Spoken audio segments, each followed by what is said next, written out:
Hello guys, नमस्कार। हम राजस्थान के सेकंड जो सभ्यता है उनका सेकंड टॉपिक ले रहे हैं, आहड़ सभ्यता। इससे पहले आपने कालीबंगा सभ्यता की थी। कालीबंगा का मैं मेन पॉइंट बोल देता हूँ। हनुमानगढ़ में स्थित थी, गंगा नदी किनारे थी। गंगा नदी को प्राचीन में सरस्वती नाम से जाना जाता था। कालीबंगा का शाब्दिक अर्थ था काले रंग की चूड़ियाँ। सर्वप्रथम इसकी खुदाई अमलानंद घोष ने 1952 में की गई थी। बी लाल और थापर भी द्वारा की गई थी 1961-1969 में। सैंधव सभ्यता की सबसे पुरानी सभ्यता है और विश्व की सबसे प्राचीन सभ्यताओं के समकक्ष है। इसकी नगर योजना सिंधु घाटी सभ्यता नगर योजना के समान थी।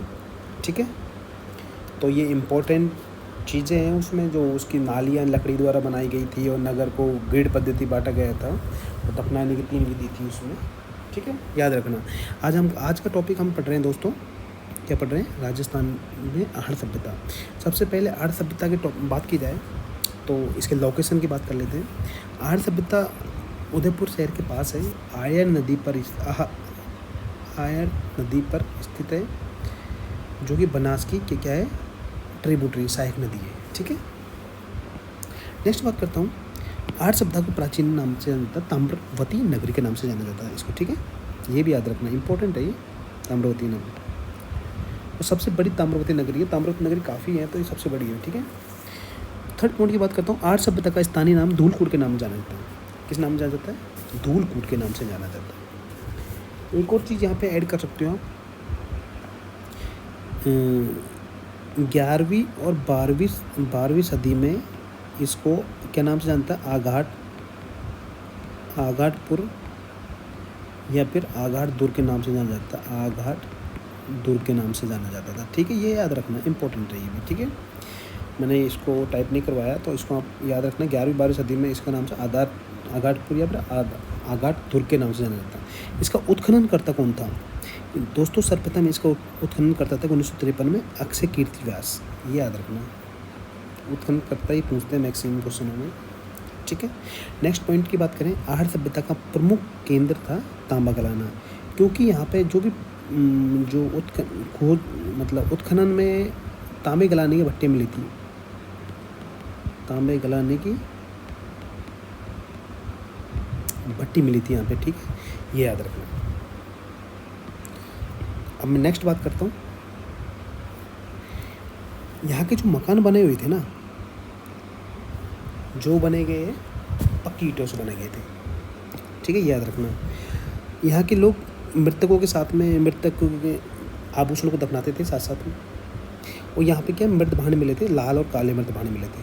ठीक है, इनका संस्कृति का प्रमुख केंद्र जाना जाता है आहड़ सभ्यता को। ठीक है, आहड़ सभ्यता में मृत भांड उल्टी तिपाई विधि से पकाए जाते थे। ये भी इम्पोर्टेंट है। ठीक है, आहड़ सभ्यता में अनाज रखने के लिए मृत भांड मिले थे, जिसको स्थानीय भाषा में गोरे या कोट बोला जाता है। ठीक है, ये इंपॉर्टेंट क्वेश्चन है, ये वाला क्वेश्चन आया हुआ है 4 से 5 बार। आहड़ सभ्यता से प्राप्त एक मुद्रा में अपोलो खड़ा दिखाई दिया। अपोलो कहाँ का देवता था? ये था यूनान का। तो यूनानी भाषा का लेख भी है। तो इससे क्या हम सोच सकते हैं, क्योंकि आहड़ वाले लोगों का व्यापारिक संबंध कहाँ रहे? यूनान से रहे होंगे, इसलिए वहाँ की मुद्रा यहाँ ही थी। ठीक है, ये इम्पोर्टेंट है। आहड़ सभ्यता में शरीर से जो मैल छुड़ाने, जो शरीर के ऊपर रेत धूल हो उसको हटाने के लिए झावा भी मिला है यहाँ पे। ये पत्थर होता है जो भी। ये इम्पोर्टेंट पॉइंट मैंने रखा है, इसको देख लीजिए। जो आहड़ संस्कृति में पूर्णतः ग्रामीण संस्कृति थी। यहाँ पे जो भवन निर्माण के दौरान नींव में पत्थरों का उपयोग किया गया था। ये तो बहुत इंपॉर्टेंट है। कौन सी सभ्यता, आपसे पूछेंगे कौन सी सभ्यता में नींव में पत्थर उपयोग किए गए थे, तो वो है दोस्तों आहड़ सभ्यता। ठीक है, एक और याद कर सकते हो। आहड़ सभ्यता में 11 कमरों युक्त भवन मिला था। 11 कमरों युक्त भवन। ठीक है, ये याद आप रख सकते हो। नेक्स्ट की बात करते हैं। जो आहड़ सभ्यता है ना, जो तकनीकी रूप से बहुत डेवलप थी, कि इसकी जो भी उत्खनन से पता चला कि आर्थिकता में खेती थी ना, जो अर्थव्यवस्था का मुख्य आधार थी, मतलब इसकी अर्थव्यवस्था थी ना, इकोनॉमी, वो किस पे डिपेंडेंट थी? खेती पे, एग्रीकल्चर पे डिपेंडेंट थी। तो यहाँ पे कुछ औजार है, तांबे के औजार मिले, हथियार मिले थे और बर्तन मिले थे, सार्वजनिक भवनों के अवशेष मिले हैं, जो मैंने अभी आपको बताया था। 11 कमरे मिले थे इसमें। तो यहाँ की संस्कृति बहुत ही समृद्ध रही होगी, ये अपन सोच सकते हैं। ठीक है, एक और हम बात लिख सकते हैं इसमें,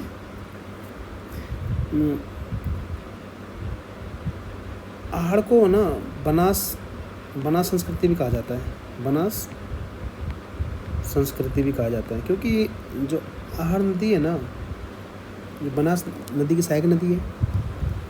ठीक है, तो ये याद रखना दोस्तों। हमारी वीडियो को लाइक एंड सब्सक्राइब करना अच्छे लगे तो, और ताकि हम आने वाले वीडियो को आपके लिए नोटिफिकेशन मिल जाए, बेल आइकन जरूर दबाना। एक बार दोबारा मैं रिवीजन करा देता हूँ इसका। राजस्थान की आहड़ सभ्यता, ये उदयपुर के पास स्थित है, आहड़ नदी के तट पर स्थित है, जो बनास की सहायक नदी है। ठीक है, आहड़ नदी का प्राचीन नाम ताम्रवती नगरी है। ठीक है, ये भी याद रखना। आहड़ स्थानीय भाषा में धूलकोट कहा जाता है, जो कि 11वीं-12वीं सदी में इसको क्या आगाट या फिर आगाट दुर्ग बोला जाता था। उत्खननकर्ता कौन था? अक्षय कीर्ति वास्ते 1953 में इसकी उत्खनन की गई थी सर्वप्रथम। आहड़ सभ्यता का प्रमुख उद्योग क्या था? तांबा गलाना, क्योंकि यहाँ पे क्या मिली थी? तांबा गलाने भट्टियाँ मिली थी।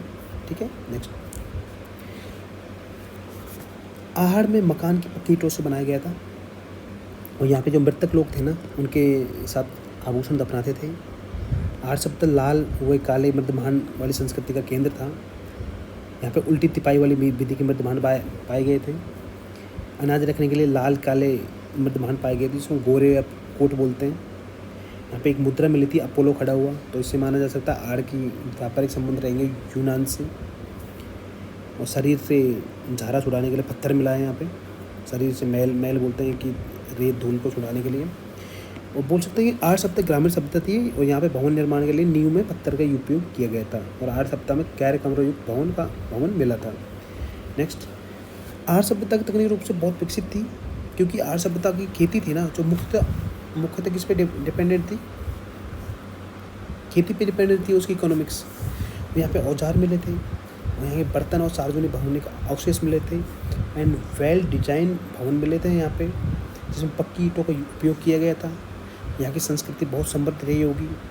ठीक है, thank you watching video. Please like and subscribe my channel. Thank you.